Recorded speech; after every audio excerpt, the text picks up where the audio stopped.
Hello and welcome to One on One. I'm Vernon Ramsey, and I'm very pleased to say my guest today is attorney at law and, of course, host of Just Jill, Gillian Lucky. Gillian, welcome to the program. Thank you very much, Vernon. It's been many years since I've had you on. That is correct, so thank you very much for finding space for me. Well, I have you on under very sort of unfortunate circumstances. We've had over the weekend, as everyone will know at this point, Senior Counsel Dana Seetahal was murdered in not too far from our studios here, actually. Correct. She was a friend of yours, and of course, a fellow member of the legal fraternity. Correct. Let me first start by asking you, what was your reaction when you first heard the news, and how did you hear it? I heard it, several friends called to tell me about the very tragic news, and I was immediately very shocked and dazed, and then it went on to devastated and horrified. I then shared the news with others who I knew would be equally horrified at hearing of the tragic circumstances that led to the death of our very close friend, Dana Seetahal. So I got it via the telephone, I would say maybe about one to 1.5 hours after the incident. And from then, I have to say, it was almost as though I was going on adrenaline, because I was also counseling persons who, like me, were very upset, but whose needs were greater than mine based on the circumstances that they had found themselves in terms of, how they had heard about the news. And we were really just providing each other with the level of support that was necessary. Thankfully, my parents were with me at the time, and I had to break the news to them. And I tend to be a very direct person. So without causing any great alarm, I just said, it's very sad, but I have to inform you that Dana Seetahal has just been murdered. And immediately my mother said, let us say a prayer, and let us, the first thing was to call for that level of spiritual strength, because you can't go to the next level or move to the next stage unless you have that level of spiritual strength. And then from then I couldn't go back to sleep at all. And I found myself in disbelief, asked myself, somebody really murdered Dana? I mean, I'm not dreaming, this has really happened. So that was the state I was in, I would say, for the first 4 to 6 hours. And after that now, it was a case of providing support. What could be done? How do we go about dealing with this? What are the repercussions? And taking a very proactive approach, because that was the type of person Dana was. You get tragic news if Dana heard something that was very sad. Yes, she would be saddened, but she would not let emotion overtake what had to be done. So I'm not doubting that, by herself and in that quiet time, she would mourn and grieve, but she would be focused on what had to be done in the moment, right there, seize the opportunity, get things done. And that is the approach that I've been taking with respect to her death. What can be done?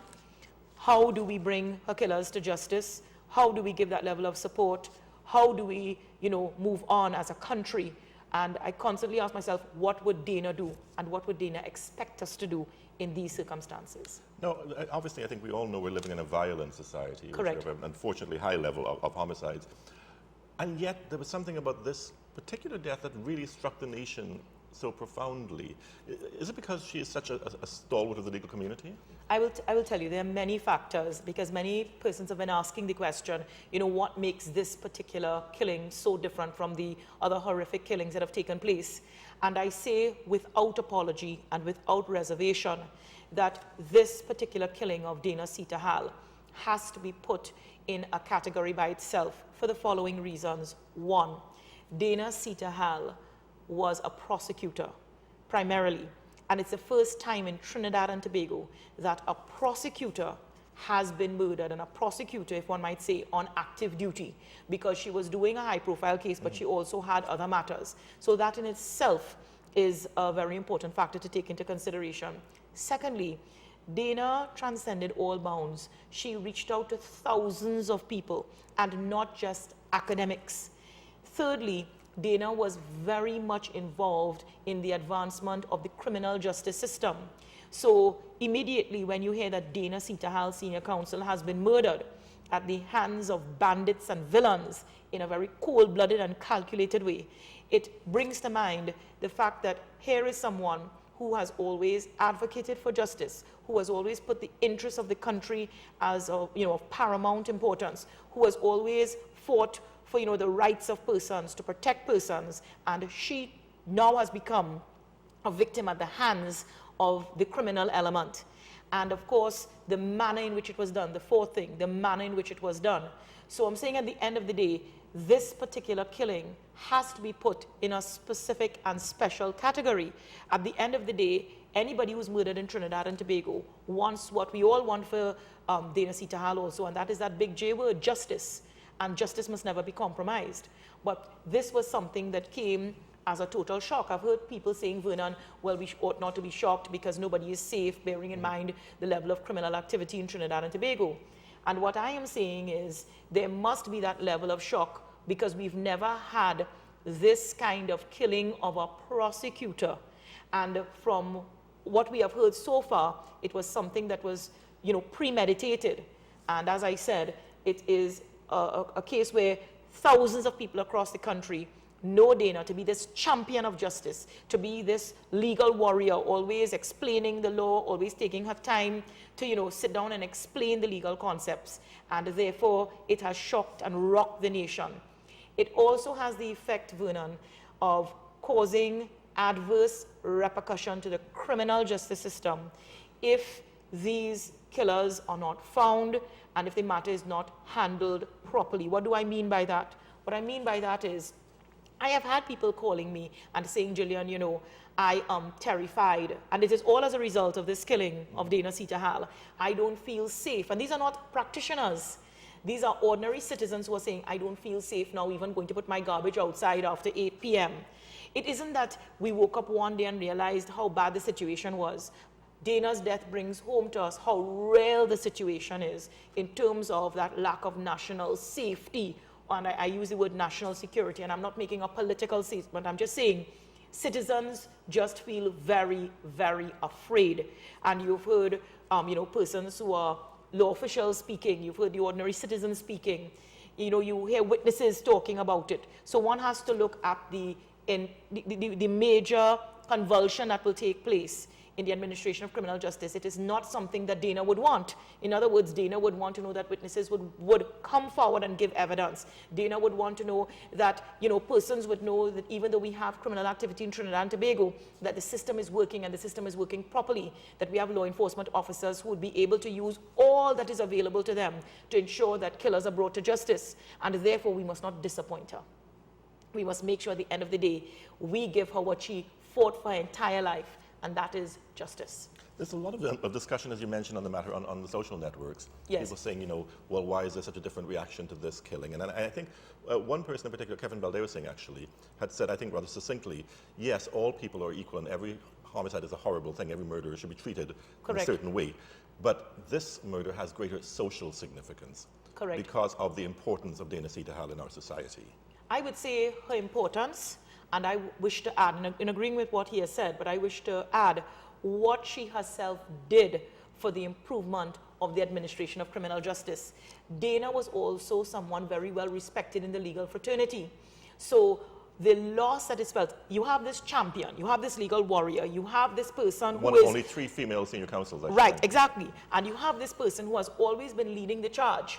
It's almost as though there was no succession planning, meaning that when she is now out of the picture, you say, well, who else or who is there to replace her? So it is also that sense of loss. Who is going to take up the mantle? And we cannot afford to disappoint. And that's the point. People are feeling that there is a void that cannot be filled because of how many things Dana did in terms of not just her practice of law, but in terms of she was a columnist, she was a parliamentarian, she was somebody who was involved in legal drafting. She was a former magistrate. She was involved in social activities. As you know, she was very athletic. Mm-hmm. So she also has a regional profile and international profile. She contributed at workshops. She facilitated workshops. She participated in workshops. So across the board, every individual can identify with Dana Seetahal, the common man to the judicial officer. And that is very far-reaching.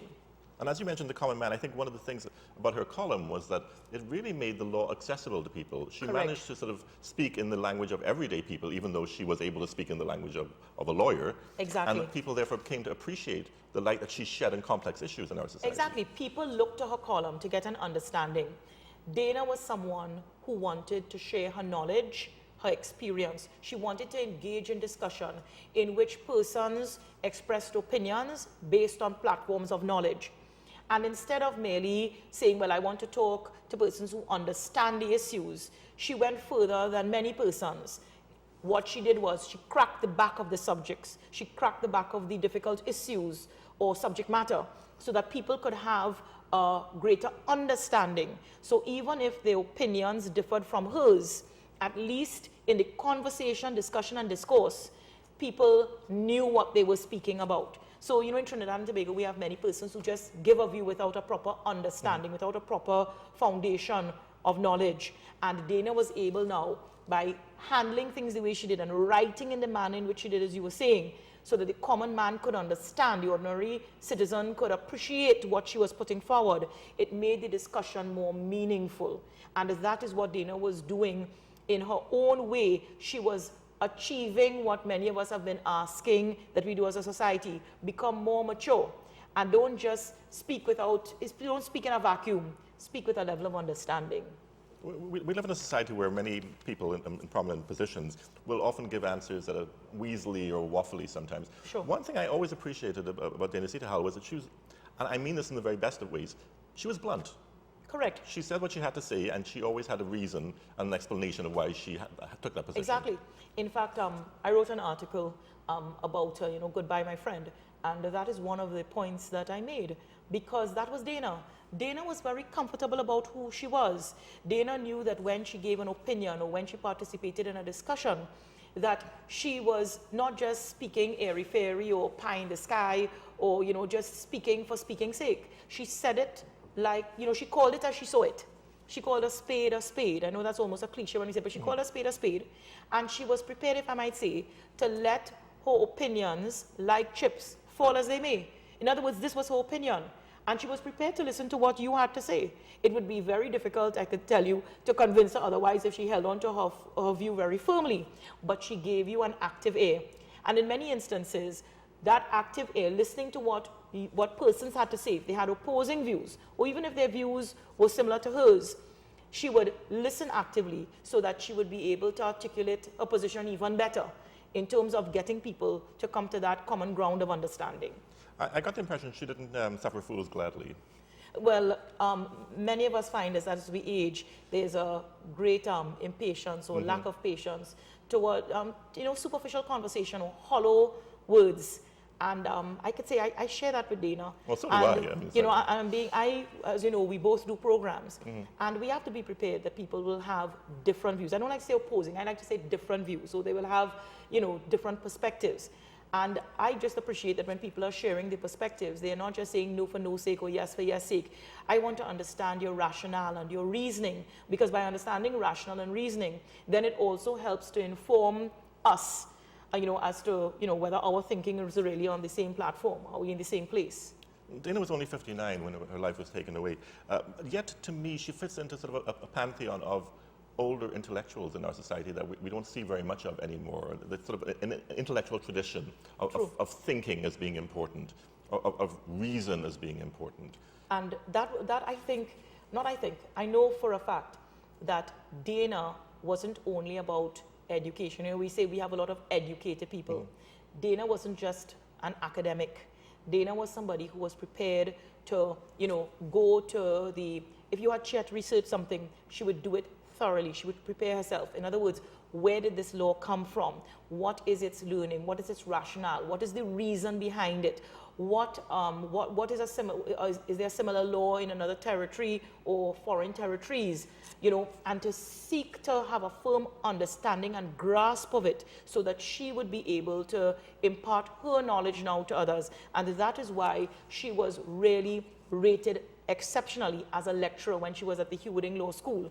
And students felt free to go to her to ask for the explanations, and she always had a firm grasp and understanding of a topic. That is what I admired greatly about her. There were many things to admire about Dana, but something you admired, whatever you pulled from in any area of law, so we're talking about civil law, we're talking about criminal law, whatever you pulled at in terms of the law, Dana had an informed opinion.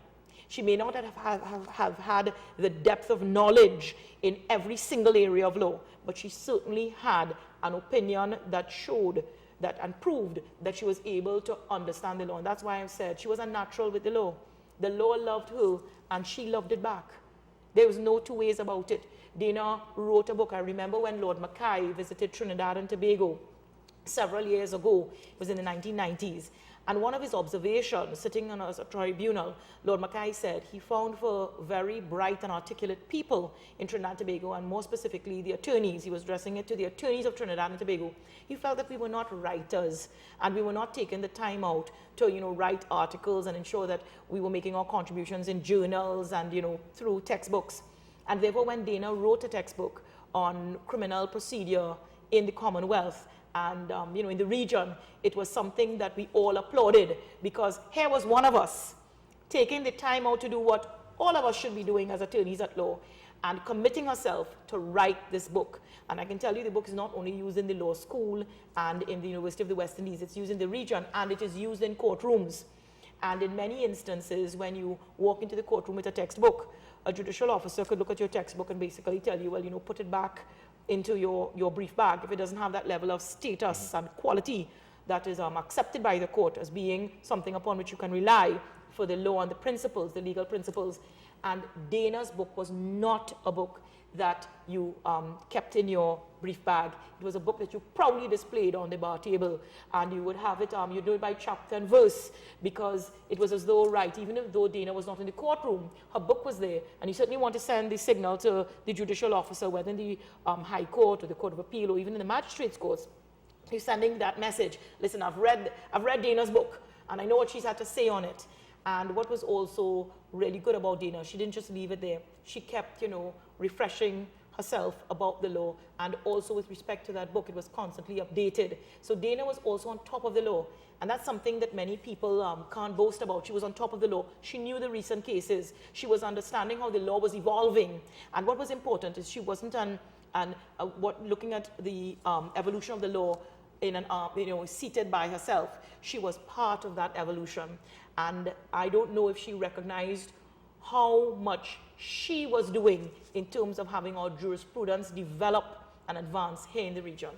There almost weren't enough hours in the day for her in terms of her legal profession. Exactly, and she always had time for her friends. She always had time for the law, and she had struck the right balance in terms of not, she devoted herself to the law, but she still had time for her friends. She still had that right balance with profession and personal life. And that's a very hard balance to strike. And I think it is the only way you can strike such a healthy balance is when you have loved the law to such an extent that it has become a part of you. So it isn't Dana Seetahal. You don't picture Dana Seetahal and the law next to her. I picture Dana Seetahal as representing in a great part and in great measure the law itself. They were walking as one rather than side by side.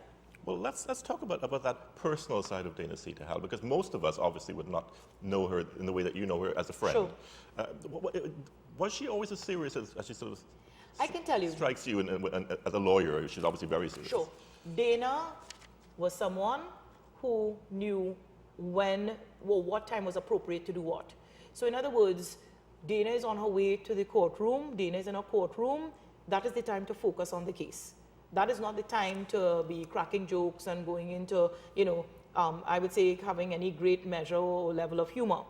But she was also someone, when she had her downtime, she was someone who would interact very nicely. She had a great sense of humor. She loved music. She loved movies. I'm just saying she had that. Mm-hmm. It wasn't that when you saw her the same, 24 hours in the day. There were times when she was very serious, and she had to be serious, especially with the kinds of matters that she was doing. She spent a lot of time in the courtroom. She spent a lot of time researching, but not at the expense of having that social life and giving to other people and enjoying life. And I know that she was very athletic. She had her exercise program going. I remember she ran marathons, of course. Exactly, and one was run actually in the Pointe-a-Pierre constituency. I remember it was a 5K, and she finished an hour and a half before I walked in the marathon to the finish line. And what I loved about her is when she was able to find out where I was in my walk of the marathon, Dana came to where I was. She had already, done her run. And she said, "Come on, Gillian, you've got to finish this 5K.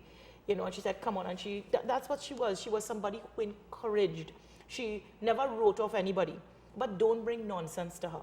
You know, she was somebody, if she asked you something, and she had a very high expectation in terms of, you know, she gave so much that she expected people also, and rightly so, to give equally. So when she walked into a courtroom properly prepared, she expected the other side to be properly prepared also. And she always respected the integrity of her profession. When she had indicated to me that she was putting herself forward to be the president of the Law Association, I ensured that I went there to vote, and I encouraged people to vote for her. And when I heard that she would be demitting office by her own choice, you know, she had decided that she would leave, I rang and I said, I am very disappointed. I respect what you are doing. You will always have my support. And I said, thank you for what you have done for the profession and what you continue to do. And even on Just Jill, every time I spoke about, you know, criminal activity and what was being done with the criminal justice system, I publicly acknowledged what Dana Seetahal was doing. Because there are many persons out there, they would hear the name, but their point of view might be, if they didn't know better, they might say, okay, she's just an attorney, but she was not just an attorney. She was driving that level of jurisprudential advancement necessary in Trinidad and Tobago and the region. For example, the whole issue of the Caribbean Court of Justice, you would look to Dana. If any practitioner would tell you, if you want to get sound advice, if you want a sharp mind, if you want somebody who would come back to you in record time with a very comprehensive analysis of what you had asked about on any subject matter involving the law, Dana was the person that you would turn to. I'm sure that there are others, but I'm saying she was in the category of persons you would turn to. Now, we only have a few minutes left. I should mention that we're doing a second part of this discussion because we want to talk about how we're handling crime in Trinidad and Tobago. And I know this is sort of a mixture of Just Jill and one-on-one, because we're sort of doing the two together. But I have to ask you, in the few minutes that we have left, as you're not practicing right now, but I mean, you are a lawyer, of course. How can it not strike fear into the hearts of the legal fraternity for every single lawyer or judge out there knowing that this has happened, and yet you have to carry out your job? And I can tell you, this particular incident with respect to the killing of Dana Seetahal must have affected persons, and as you say, persons who are involved in the justice system, and especially the criminal justice system. What is important, however, is to ensure that there is no breakdown of the system, and that this incident does not lead to, you know, the criminal justice system coming to a halt. Dana Seetahal would not want that. In fact, what she would want is that this is a case that would catalyze all that has to be done and all that has not as yet been done. That is what she would want. Because yes, as I said, all of us are shocked, devastated, but I listened to those persons who said, and I read today a statement attributed to the Director of Public Prosecutions, Mr. Roger Gaspard, Senior Counsel, in which the message is being sent that, listen, you know, we continue with our work. We continue to walk into those courtrooms fearless and mindful that we are ministers of justice, and we are there to ensure that justice is done at the end of the day. And you heard the judicial officers saying the same thing, because I read a similar statement in today's newspapers. And all of us who are involved in the administration of criminal justice, in one way or the other, I don't actually practice in the courtrooms right now, but the fact is we are all involved in jobs in which determinations about people's fates, and dealing with police officers who are, you know, deemed to be corrupt or involved in serious acts of police misconduct and so committing criminal offenses.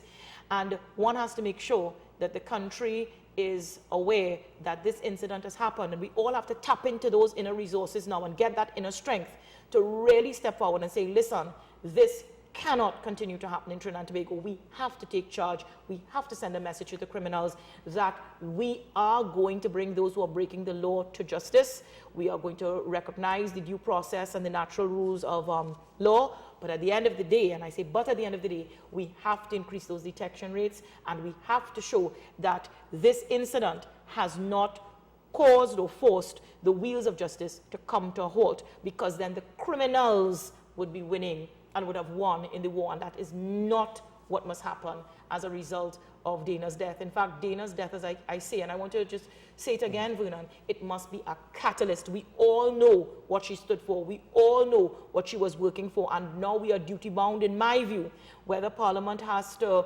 meet more often than it is meeting, whether, lawyers now have to really, put their shoulders to the wheel and continue the work that Dana started and was doing. And we have to make sure now that we continue to develop the jurisprudence. And we, with respect to criminal activity, we really have to take control of the situation. Law-abiding citizens have to be assured that this is a safe environment. And the only way that is going to be done is by showing that with all the intelligence and resources and technology that exists, that we can find those responsible for killing her, those who actually pulled the trigger, those who were the masterminds, if there are any masterminds behind it, the person who made the call or the persons who made the call, and bring them to swift justice.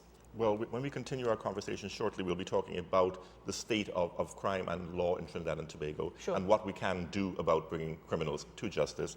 So, Gillian, thank you very much. Thank and you very just much, a reminder to viewers that at 8 o'clock tonight on ieTV, we have a 2004 interview we're going to rebroadcast, a very personal interview with Dana Seetahal, so we hope you'll stay tuned for that.